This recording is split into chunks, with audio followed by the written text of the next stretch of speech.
afternoon and welcome everyone to the sixth session of the Tech Up Empowering Startup series.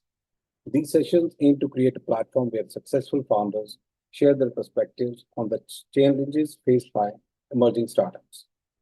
This event is organized under the SIDBI Cluster Intervention Program in collaboration with TIE Delhi NCR and ISPA.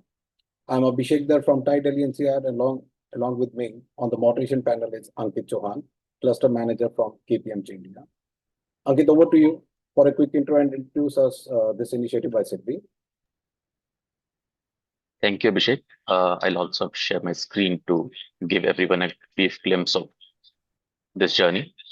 A very good afternoon to all of you. On behalf of SIDBI Cluster Intervention Program, I welcome you all to this concluding session of our Tech Up Empowering Startup series.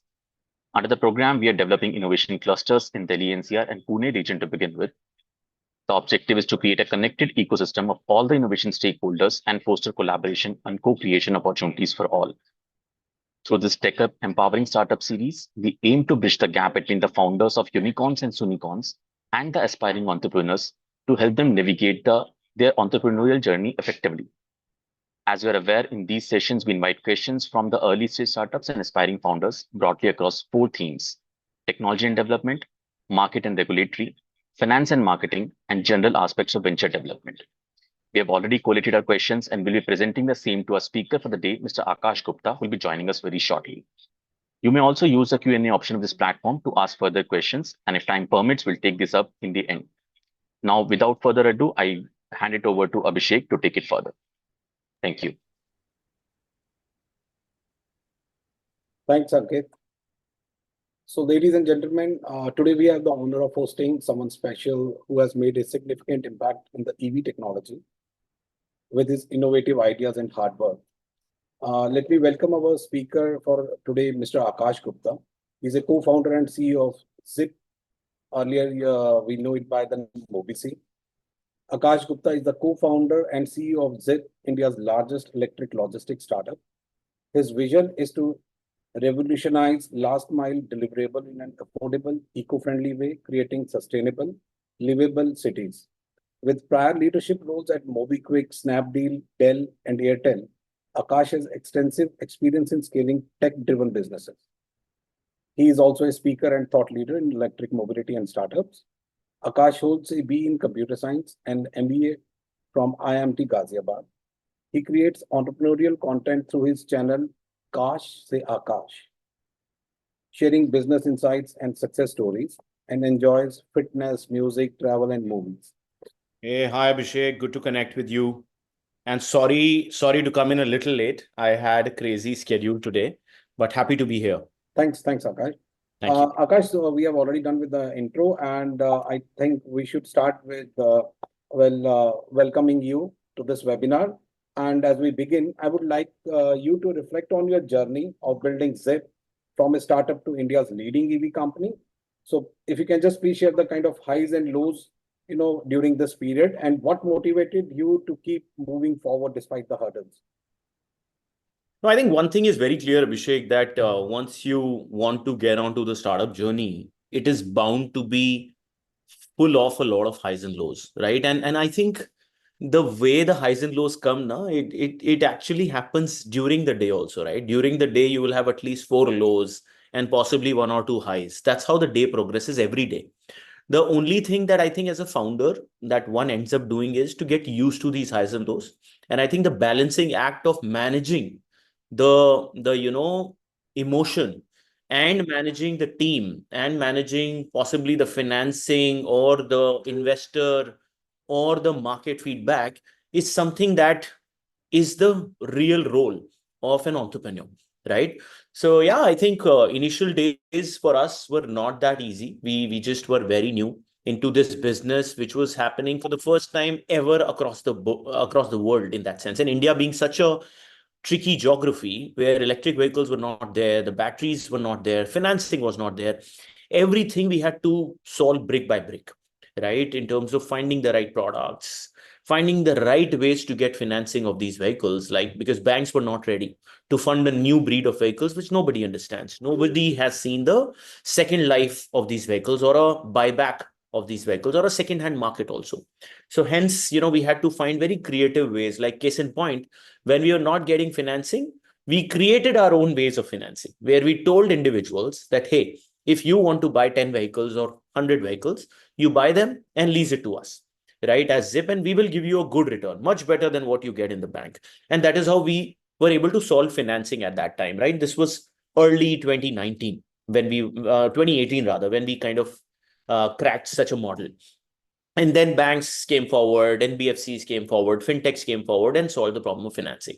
When you talk about vehicles, right, we didn't have good OEMs to work with. Then we ended up creating OEMs who could make the product as per our requirement, right? Because we don't want to manufacture these vehicles. It's a very different ballgame altogether. But then we worked with OEMs to say that, hey, these are the failures that we've had so far in the electric vehicles. We are in a very rugged industry of B2B, where a driver is riding 100 kilometers every day.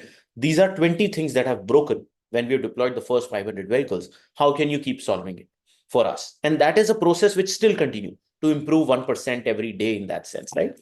Yeah. So, and plus raising funds was also not easy in this sector, because again, new sector, no parallels across the world. Unit economics not proven on day one, because when you're out to solve a problem which is so huge, possibly it'll take time to get the right unit economics also, and to convince the right people to join the bandwagon, join the journey. It's not easy. But I think as a founder, you got to be at it. You got to be at it every day. You got to keep the drill on, so that the light is on. You got to infuse the confidence in the team. Whether you are hiring a new person today, or you're managing the existing team, everything you got to, continue to excel. And that's how the journey happens. Thanks. Thanks for this quick one. Now we have a few questions. We'll take one by one. Ankit, you can start the question answer. We have a sharp Yeah. format around. Thanks, Abhishek, and welcome, Akash. I'm Ankit from KPMG India. So our first question is in technology segment. We have a question by Rakshat Satija from Skyware. The startup's name is Skyware. The question is, how can EV startups navigate the high manufacturing cost with limited available funds? No, I think, see, EV startups, you're talking about manufacturing startups, right? Mostly. Yes. See, the one problem that I've seen in the EV manufacturing startups are that they are not investing in R&D or the technology side quite a lot, right? Everyone wants to do EV. Everyone wants to jump into the sector, but everyone is just trying to take a shortcut, which is why most of the companies are failing, right? And I'll be blatant to say that, today, when you're talking about the huge EV opportunity that we all talk about, there are, if you can name some top startup OEMs who are making or selling more than 1,000 bikes a month, which is just 30 bikes a day. There are not. There are, barring Ola and Ather, there's no one else who's doing such numbers also. What is the problem? The problem is that people have not invested in technology or a unique offering. They're just trying to replicate whatever is existing, trying to enter in a shortcut path, bringing products from China, trying to assemble stuff, but koi bhi na deeply problem solve nahi kar raha hai. And which is why, you don't see a lot more successes. Even in our sector, when you look at fleet management tech that we have built, the only thing that we feel that the job of a startup is to actually solve a core problem, rather than just replicating or being me too. If you're not ending up solving the daily problem which you will face every day in the journey of startup, which I think every competitor and every other operator also will face, if you're not solving it and you're thinking that aaj nikal jayega, kal dekh lenge, that means you're not relevant enough. And hence that is what we've seen, right? OEMs have been, not solving, and hence investments are not easy. Because if you'll solve the problem, you'll get a lot more orders, right? Zip today wants to deploy 20,000 vehicles. Now, I actually have to look out for and test about 50 OEMs. I have tested 50 OEM products and rejected so many because everything was just a copy. We then finalized one or two OEMs who are ready to sit on the table and say that these are the 10 things that we will do to make sure that, Zip also grows and we also grow. That's when the partnership happens. That's when the solutioning happens, right? So yeah, so a bunch of these cold start problems exist in this sector, and people have to delve deeper and stay long to get success. Perfect. So we have another question from Ankit Agarwal, Mhm. Egg Macro Industries. Mhm. How do mobility startups deal with used batteries and comply with extended producer responsibility (EPR) and vehicle scrappage norms? Is So, battery recycling the next big thing? well, to be very frank, battery recycling is a very interesting, option. There are already a few companies which are doing that. There's Atero Recycling. There's, I think, Loham, which is doing battery recycling. There are people who are trying to create second-hand market of two-wheelers. So, bunch of things are actually happening. But again, still the space is open. The space can do a lot more, right from picking the vehicles and creating a second-hand market, or picking the motors and trying to see how to function them better in a second life, or picking a battery and doing different second lives of that battery, right from moving from EV to solar, from solar to storage, from storage to possibly many other applications like torches and other things. I think everything is an opportunity. I know a bunch of companies which are trying to do this, but the market again is so big that if again someone tries to solve the core by doing real pilots and real solutioning, then the opportunity still exists. Thanks, Akash. That was very informative. We'll quickly take up a third question, which is by Mr. Anand Rai from Ludo Ventures. He Mhm. says that if service is an issue in the EV segment, how do you address the servicing needs of your own fleet? Hmm. No, see, I think Zip, to be very frank, runs a fleet of 20,000 vehicles right now on road in Delhi, Bangalore, Mumbai, right? So this is like a huge fleet. And to be very frank, there are no experts who understand this fleet better today than us, because we are running this. We have our own maintenance, mechanics, teams, training modules, know what doesn't work. We have our own spare parts stack that we built with a full ERP system. So yeah, I think what we want is lesser downtime, because we know that vehicles will break. If something is riding on road, then it will break, it will have an accident, it will have issue, it will go in water. Bunch of things will happen.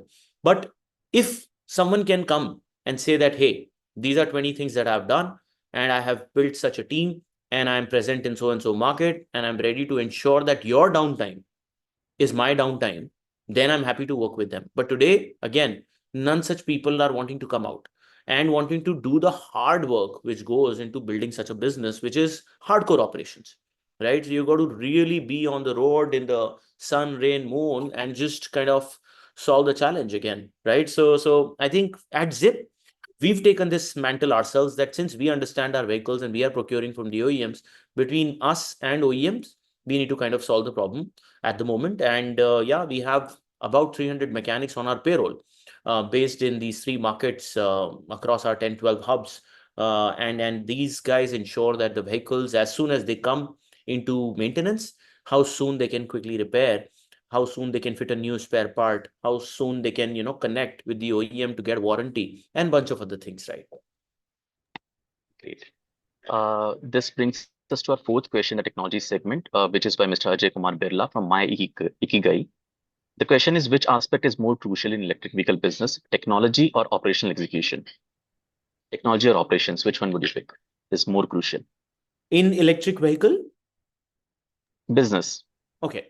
No, I think it depends, to be very frank. It's a very wide question.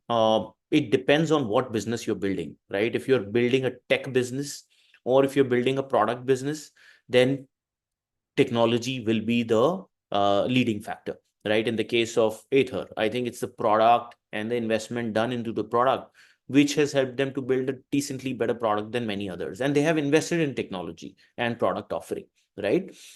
Same essentially from Ola side also, right? With whatever problems that they still, I'm hearing service complaints, but again, they have to solve and invest a lot more on first technology so that the product offering is compelling for the Indian market needs. And then any business cannot run without operations, to be very frank, right? So I think it has to be a blend. Like someone who's building a carbon trading business, then they have to first build the tech offering to basically list those products, test those products, and then upload them, connect them to the exchange, and then operations happens. So tech and ops have to go hand in hand. In some businesses, I think if you are into the startup world, in most businesses, tech will come first. But I think tech will be essentially an enabler for a USP or a differentiator in your business. But at the end of the day, it's hardcore operations. So today, Zip, I would say, exists or is the largest player is only because of our superlative operational expertise and operational bandwidth that we as management and team of 1200 deploy on ground every day. Otherwise, it's not easy to build, right? Thanks. So we have Akash, some questions from the market access side and the regulatory point of view. So there is a question from Nikhil Jadhav, Parivartan Innovations. What are the some proven strategies to improve customer retention in electric vehicle segment? Retention. Yes. Okay. See, I think again, the retention in the electric vehicle segment, I think if he's talking about the OEM side of business, which is buying a vehicle, see, typically an Indian user would buy a vehicle to be riding it for 6 to 7 years, right? So the most important thing in that case is that your vehicle should be good enough, tested well enough on the Indian roads in all kinds of temperatures and road types to last the 6 7 years, which is the basic expectation of an Indian user, right? I think that is where the answer also lies, and that is where the investment also lies, right? See, most of the guys are not doing that rugged testing or investing that much enough to know that, hey, there are problems. See, I'll give you an example. So I think recently I read it somewhere that there was a big bazaar and there was a shopper stop and there was a trend, right, which is into retail. All three were doing retail business. Now, I think at that time, Big Bazaar was opening almost one store every week or one store every 2 weeks. But at the same time, Trent was just trying to work on improving their 2 stores or 4 stores that they had and to improve the unit economics on those stores, right? That's what that is about, 5 7 years back when they were all out in the market at a similar time and Indian retail boom was happening. Now people said that Trent is running very slow, but they were trying to make sure that one store, if I open, can I make that one store profitable? Right. While Big Bazaar was just opening stores left, right, and center, not looking at the unit economics.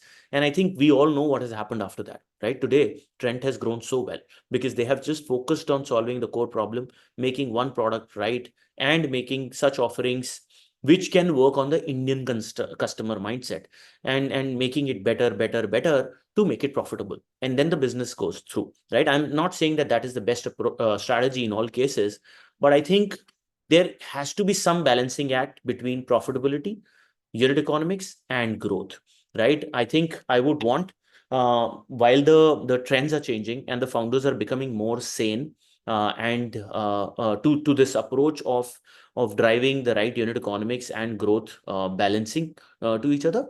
But I think that is one of my core focus areas that with the new breed of entrepreneurs coming, you got to make sure that you get the right unit economics on each electric vehicle or each tech that you create.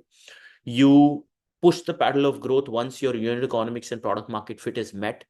And even when it is met, things can still break. So you need to have a very core ops and tech bandwidth to ensure that you are continuously improving, with moving times. Yeah. Thanks, Akash. Our next question is from Mr. Amit Sehgal from Shada Launchpad Federation. The question is the Indian market ready for electric sports bikes, or the startups still should wait and keep going with other version of e-bikes? See, I think while the Indian market, I won't say that is not ready, because I again recently read somewhere that the maximum sales of electric vehicles in the four-wheeler segment is not happening at the lower base of the pyramid. It is happening at the top end of the pyramid, which means that people are wanting to now flaunt the green number plate at the expensive side, the premium cars, right? So the Mercs and electric BMWs and the electric BYDs are selling more then the possibly in terms of growth rate. I'm not saying that they are selling more. Obviously, the numbers will be lower, but the growth rates are more in that segment versus the early stage segment. Maybe you can double check that stat. I heard it from someone. So yeah, so I think from that lens, the market exists on both sides. There's a company called Ultraviolet, which is creating a very nice, smart-looking bike. I just recently saw their bike. But at the same time, there's Electrics, which is building a very low scooter, which is affordable for masses, right? So strategies are different, markets are different, both can coexist, but it depends on your passion as a founder or as a business. What is the problem that attracts you more, and what is your capability to solve it better? Today, since the electric vehicle market is too new, the opportunities exist on both sides. We have another question from Maya Sharman. Mm-hmm. How do you navigate the regulatory challenges specific to the EV industry in India, especially with respect to the policies and incentives? What steps can early stage startups take to stay ahead of changing regulations? Yeah, see, I think to be very frank, government is also pretty new to this entire initiative of electrification. One thing is clear, that there is net zero, which is something that everyone is trying to chase. Give me 10 more minutes, yeah. There's net zero that everyone is trying to chase, and there's like the goal of 2070 net zero from Indian government. There's 2047, which is the developed Indian economy, which is one of the dreams that has been set by the current government. I think with that lens, people have to maneuver in the direction of net zero, and from that lens, I think the pace of this sector is picking quite rapidly, and this is the highly opportune time to do and solve the problem, and hence what is happening is that the government is putting policies out themselves.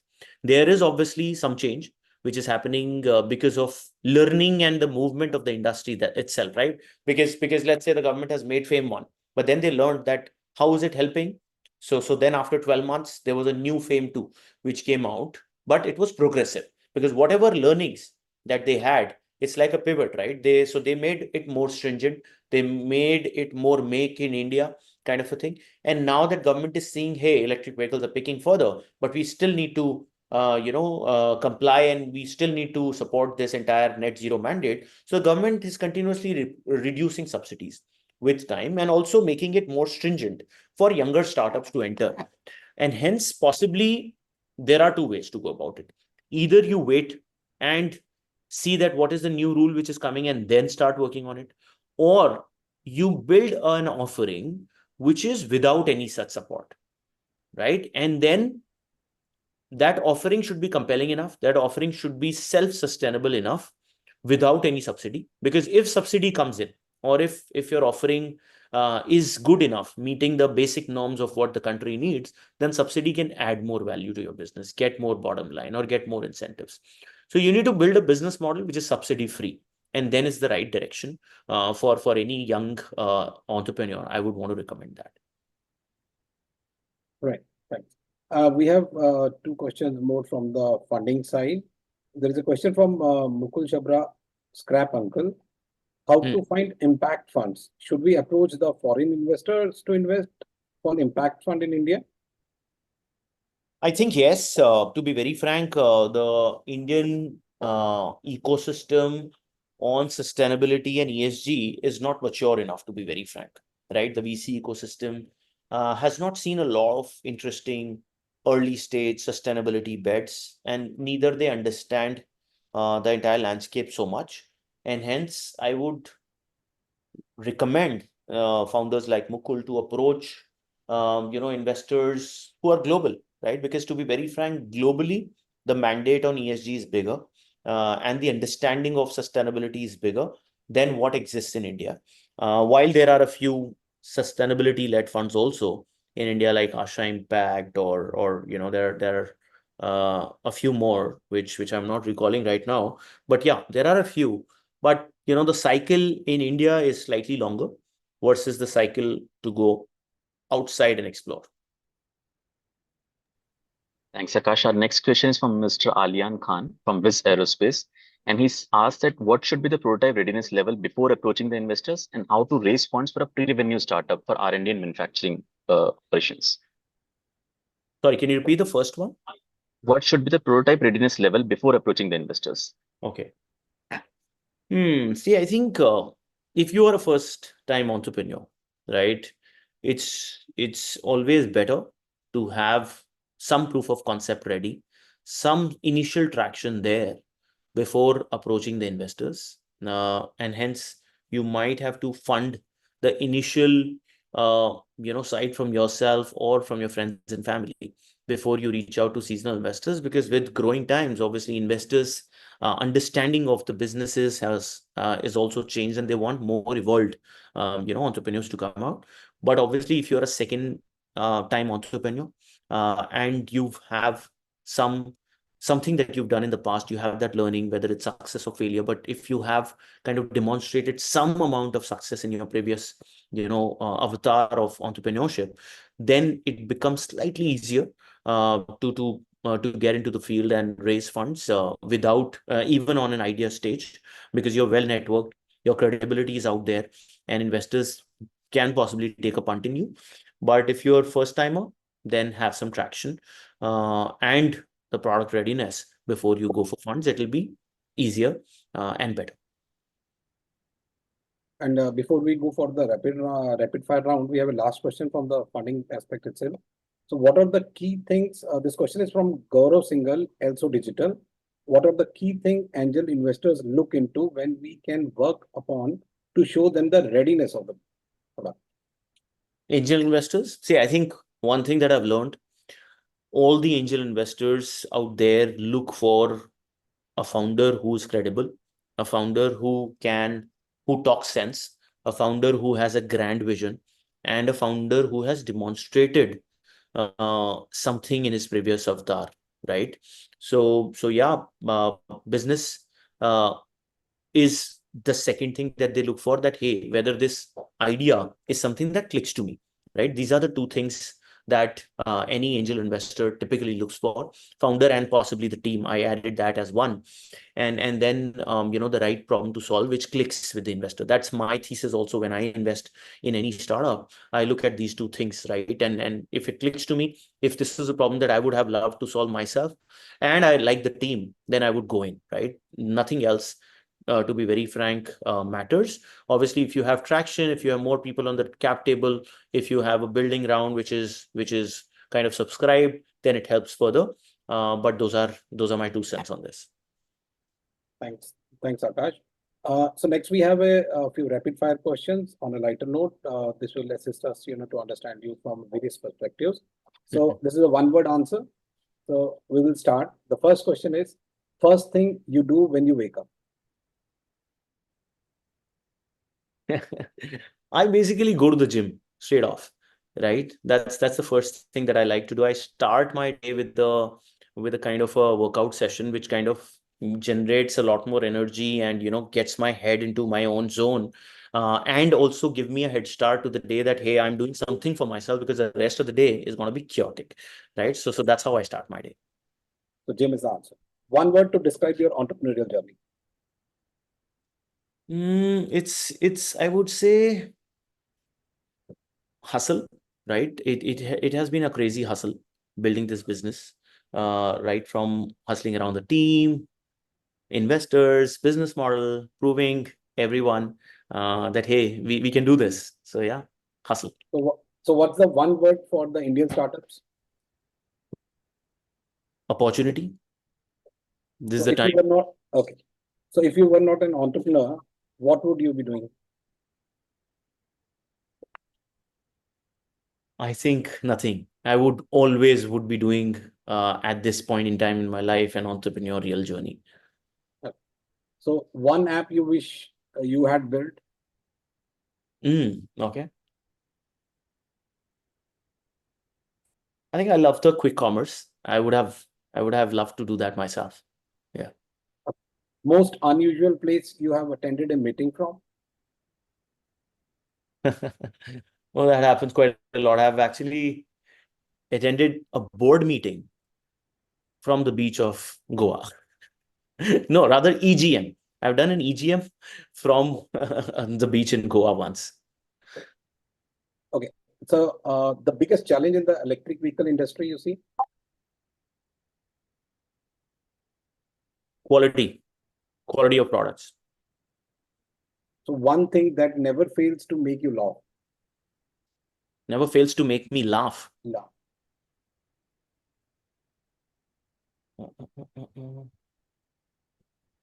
I think a good joke and the meeting with the team. When I meet the team and we kind of chill, that's the best time for me to laugh. So a fashion trend you will never try.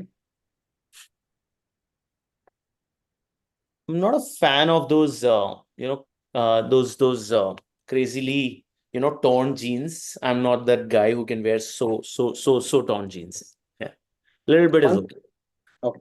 So one skill every entrepreneur should master. Hiring. Best place to brainstorm new ideas.